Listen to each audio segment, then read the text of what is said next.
بسم اللہ الرحمن الرحیم اللہم صلی علی سیدنا محمد وبارک وسلم۔ السلام علیکم ورحمۃ اللہ وبرکاتہ۔ امید کرتی ہوں آپ سب ایمان اور صحت کی بہترین حالت میں ہوں گے۔ اللہ پاک سب کو ایمان اور صحت کی بہترین حالت میں رکھے، آمین۔ آج کا میرا ٹاپک ہے رمضان المبارک اس طرح گزارے۔ آئیے ہم بھی اس بابرکت مہینے میں اللہ کی رحمتوں کا جو نزول ہوتا ہے بے بہا، اس کو سمیٹنے کی توفیق دے اللہ۔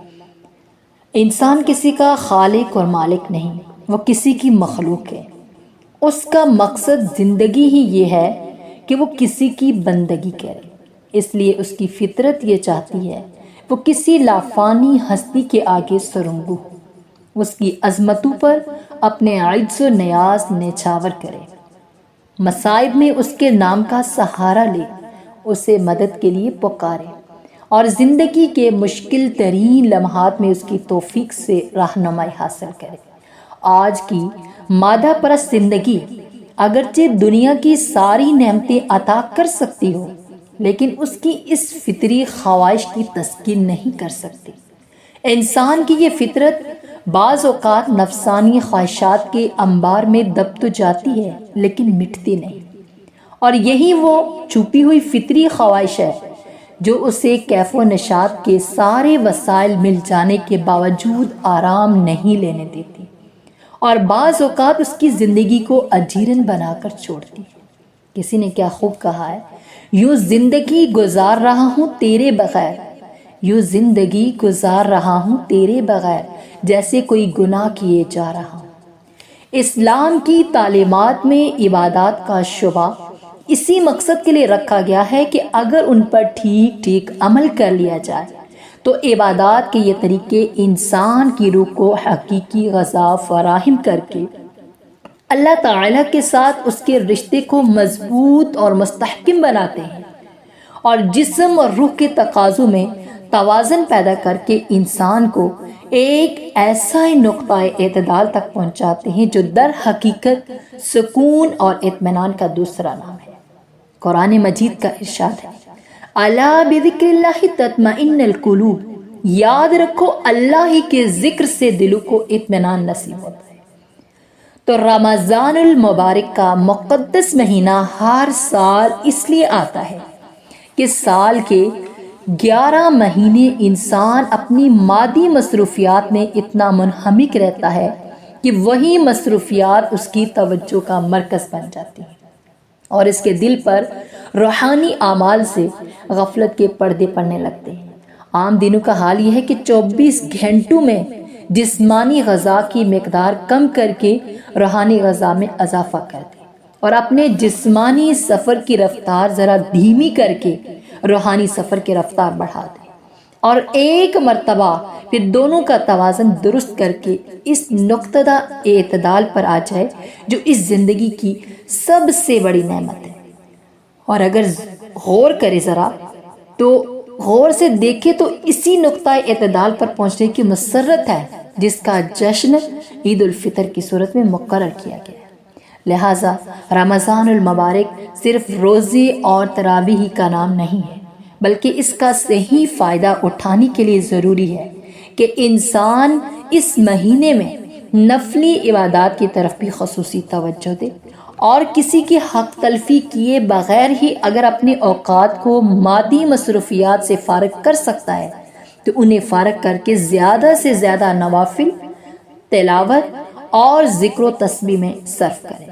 کسی کے حق تلفی کیے بغیر، میں نے اس لیے کہا کہ اگر کوئی شخص کہیں ملازم ہے تو ڈیوٹی کے اوقات میں اپنے فرائض منصبی چھوڑ کر نفلی عبادات میں مشغول ہونا شرعاً جائز نہیں ہے۔ البتہ اگر اس کے پاس اپنے فرضی منصبی سے متعلق کوئی کام نہیں ہے، وہ خالی بیٹھا ہوا ہے، تو بات دوسری ہے۔ لیکن کسی کے حق تلفی کیے بغیر بھی رمضان میں اپنی مادی مصروفیات ہر شخص کچھ نہ کچھ ضرور کم کر سکتا ہے، اور اپنے آپ کو ایسے مشاغل سے فارغ کر سکتا ہے جو یا تو غیر ضروری ہیں یا انہیں مؤخر کیا جا سکتا ہے۔ اس طرح جو وقت ملے اسے نفلی عبادات، ذکر اور اذکار اور دعا میں صرف کرنا چاہیے۔ اس کے علاوہ جو بات سب سے زیادہ اہمیت رکھتی ہے وہ یہ ہے کہ رمضان کے دن میں انسان جب روزے کی حالت میں ہوتا ہے تو وہ کھانا پینا چھوڑ دیتا ہے، یعنی اللہ تعالیٰ کی بندگی کے تقاضے کے پیش نظر وہ ان چیزوں کو چھوڑ دیتا ہے، ترک کر دیتا ہے جو عام حالات میں اس کے لیے حلال تھی۔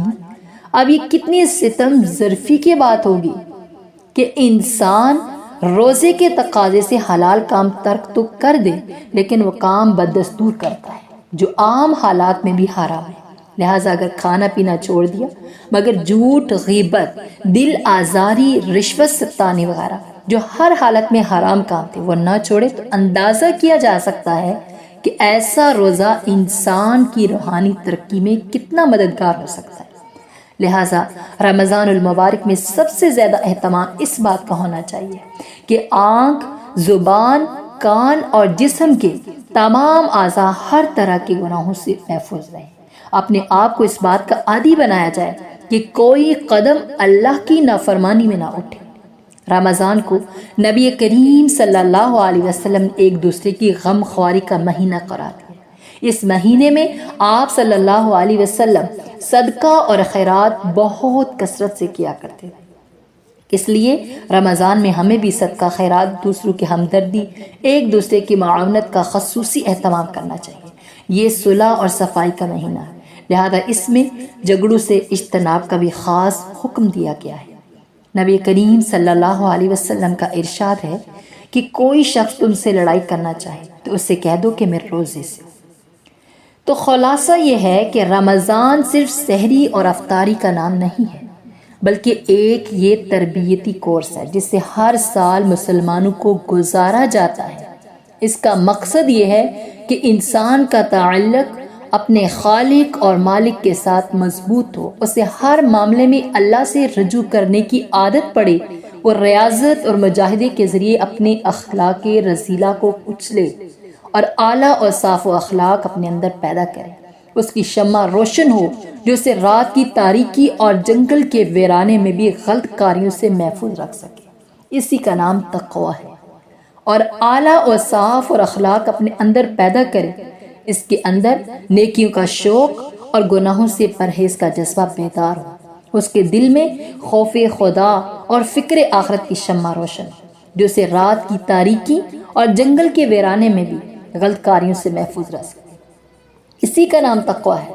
قرآن کریم نے اسی کو روزوں کا اصل مقصد فرمایا ہے۔ کیا ارشاد فرمایا؟ یا ایھا الذین آمنوا کتب علیکم الصیام کما کتب علی الذین من قبلکم لعلکم تتقون، یعنی اے ایمان والو تم پر روزے فرض کیے گئے جیسے تم سے پہلے لوگوں پر فرض کیے گئے تھے تاکہ تم میں تقویٰ پیدا ہو۔ جو شخص تقویٰ کے اس تربیتی کورس سے ٹھیک ٹھیک گزر جائے اس کے بارے میں نبی کریم صلی اللہ علیہ وسلم نے خوشخبری عطا فرمائی ہے کہ جس شخص کا رمضان سلامتی سے گزر جائے اس کا پورا سال سلامتی سے گزرے گا۔ تو اس سے معلوم ہوا کہ رمضان ہمیں سال بھر کی سلامتی سے ہمکنار کرنے کے لیے آیا ہے، بشرطے کہ ہم سلامتی چاہتی ہوں اور یہ سلامتی حاصل کرنے کے لیے اس ماہ مقدس کا استقبال اور اکرام اور اعزاز کر سکے۔ اللہ تعالی ہمیں اس کا استقبال صحیح طریقے سے، اس کا اکرام اور احساس صحیح طریقے سے کرنے کی توفیق عطا فرمائے۔ آمین ثم آمین۔ سبحان ربک رب العزت عما یصفون وسلام علی المرسلین والحمد للہ رب العالمین۔ آمین۔